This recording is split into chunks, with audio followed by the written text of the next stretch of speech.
Di halaman kelima itu kita merefleksikan dari potret yang tadi soal regulasi, soal budaya masyarakat kita, budaya berpolitik kita, juga soal refleksi partisipasi kita. Maka kemudian kita bisa melihat bahwa ada agenda perempuan pada pemilu 2024 yang kemudian ini harus diperjuangkan sama-sama.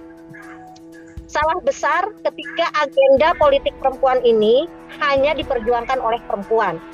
Agenda juang politik perempuan harus diperjuangkan oleh perempuan dan laki-laki. Pertama, pemilu 2024 harus kita lihat sebagai momentum konsolidasi gerakan perempuan untuk membumikan gender equality dan kebijakan yang sensitif gender secara keseluruhan. Karena ini adalah momentum konsolidasi gerakan perempuan dan karena tidak mungkin perempuan berjuang atas dirinya sendiri, maka penting pertama agenda juangnya itu mendorong affirmative action minimal 30% baik di penyelenggara pemilu maupun peserta pemilu atau pemilihan. Nah, mendorong affirmative action ini kalau hanya oleh kita susah. Kenapa? Karena memang posisi strategis di partai politik hari ini masih sangat didominasi laki-laki. Artinya pengambilan kebijakan strategis partai itu sepenuhnya ada di tangan-tangan teman-teman kita yang laki-laki. Karena itu lalu penting nih mendorong kesadaran, mengajak kerja bareng bahwa affirmative action ini PR bersama seluruh anak bangsa termasuk laki-laki. Yang kedua, agendanya adalah mengembangkan kebijakan sensitif gender dalam penyelenggaraan pemilu. Ibu, Bapak, sahabat-sahabatku sekalian, kenapa saya selalu mengaitkan soal affirmative action ini dengan penyelenggara pemilu? Sebab dari refleksi pengalaman saya, ketika penyelenggara pemilu ini minim dari keterwakilan perempuan, maka akan berdampak pada banyaknya calon legislatif, calon kepala daerah yang kemudian tidak mendapatkan informasi yang cukup. Baik itu mengenai regulasi, baik itu mengenai bagaimana upaya pencegahan untuk tidak melakukan pelanggaran, dan lain sebagainya. Prakteknya, misalnya di Jawa Barat, kami menemukan kok ketika seorang caleg perempuan, dia melakukan pelanggaran, karena ketidaktahuan, partai lepas tangan. Kenapa? Karena prosesnya kan memang sedang bersaing di internal partai. Nah, yang seperti ini sangat penting bagi kita semua untuk melakukan edukasi. Apakah boleh penyelenggara pemilu kemudian punya keberpihakan terhadap mendorong semakin banyaknya perempuan di posisi strategis?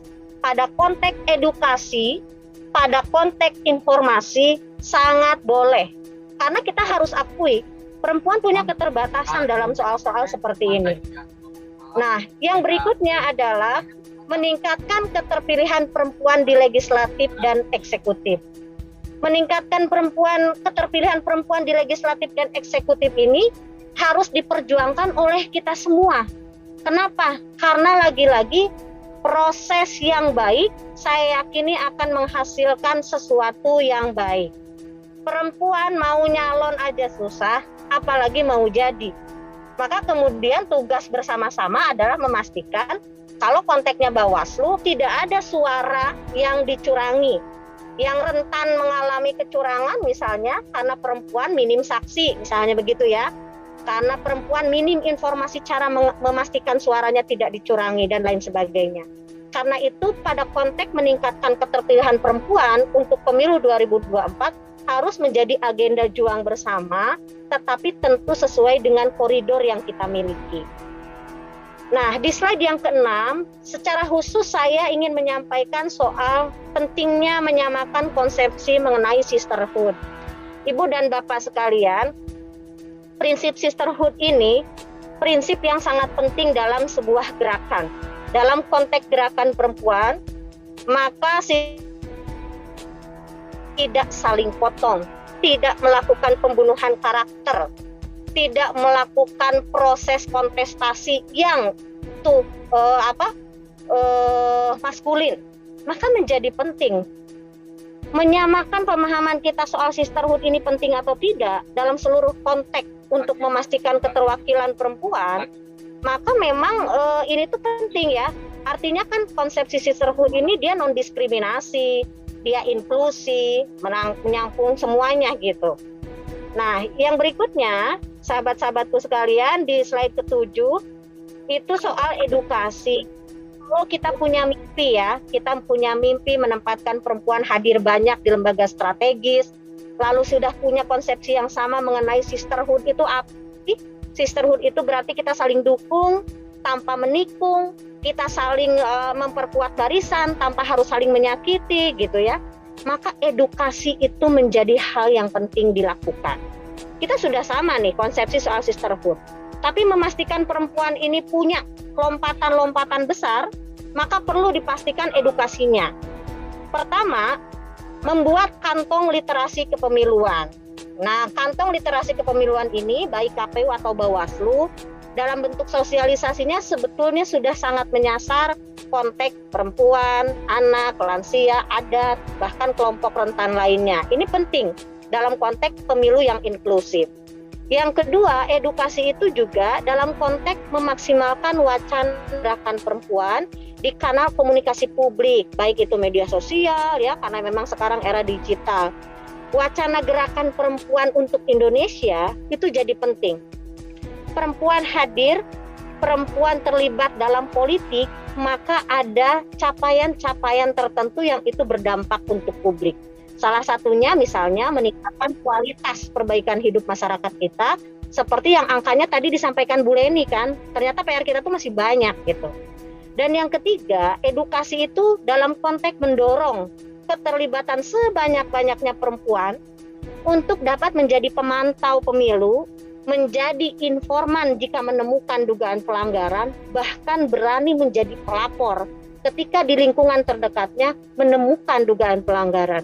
Ini penting karena ini adalah menunjukkan sesungguhnya pemilu maupun pilkada itu milik kita, bukan sekedar milik kontestan, bukan sekedar milik partai politik, tetapi sesungguhnya milik kita sebagai warga negara Indonesia. Kita semua punya kepentingan di situ. Terakhir, soal kolaborasi. Tadi sahabat saya juga sudah menyampaikan soal kolaborasi ini. Kolaborasi ini penting ya. Untuk apa? Untuk memastikan seluruh peran yang kita miliki sekarang itu punya daya guna, daya manfaat untuk memastikan perempuan semakin banyak yang hadir di ruang-ruang strategis. Maka kolaborasi multi stakeholder itu penting. Teman-teman penyelenggara pemilu yang perempuan, teman-teman aktivis perempuan, teman-teman yang ada di pemerintahan, teman-teman yang ada di bidang swasta, kolaborasi multi stakeholder. Ini adalah sebuah kemestian. Gak bisa kita maju sendiri, berjuang sendiri. Yang kedua, kolaborasi gerakan perempuan memilih perempuan. Sekarang itu kan dunia sudah bergerak pada he for she. Jadi laki-laki pun memilih perempuan. Laki perempuan saatnya memilih perempuan. Nah ini kan sebuah bentuk kampanye yang luar biasa ya. Di mana sesungguhnya pesannya adalah ketika perempuan maju, ketika perempuan memimpin, maka dia akan membawa kemanfaatan untuk semua orang. Yang ketiga, kolaborasi ini juga dalam konteks peningkatan keterpilihan di ruang elektoral. Melalui apa? Melalui penguatan visi untuk memperjuangkan nasib perempuan, penguatan akses ke elit partai. Misalnya sekarang perempuan yang ada di posisi pengurus harian partai masih sedikit. Maka memang kita harus dorong perempuan itu untuk ada di posisi pengurus harian partai. Kenapa? Karena pengurus harian partai lah yang kemudian punya kewenangan yang besar ketika dia harus membuat keputusan politik yang berdampak buat orang banyak, gitu ya. Termasuk juga penguatan rekam jejak dan penguatan basis sosial. Terakhir, Ibu dan Bapak sekalian, sumber daya saat ini yang dimiliki oleh Bawaslu, Ibu dan Bapak bisa lihat ada 354 Srikandi se-Indonesia, baik di level RI, provinsi maupun kabupaten kota. Lalu ada yang namanya kader yang besar 13.000 lebih. Ada 103 lembaga pemantau pemilu yang terakreditasi saat pemilu 2019 di Bawaslu dan berbagai lembaga mitra Bawaslu lainnya. Artinya saya ingin menyatakan sesungguhnya ketika kita bicara perempuan dan politik 2024, kita sudah punya sumber daya. Pertanyaan kritisnya adalah, mau kita apakan? Mau kita formulasikan dalam bentuk apa strategi geraknya? Sehingga ketika ada perempuan yang sudah jadi, kita tidak akan mendengar lagi dia jadi kok tidak memperjuangkan agenda juang perempuan.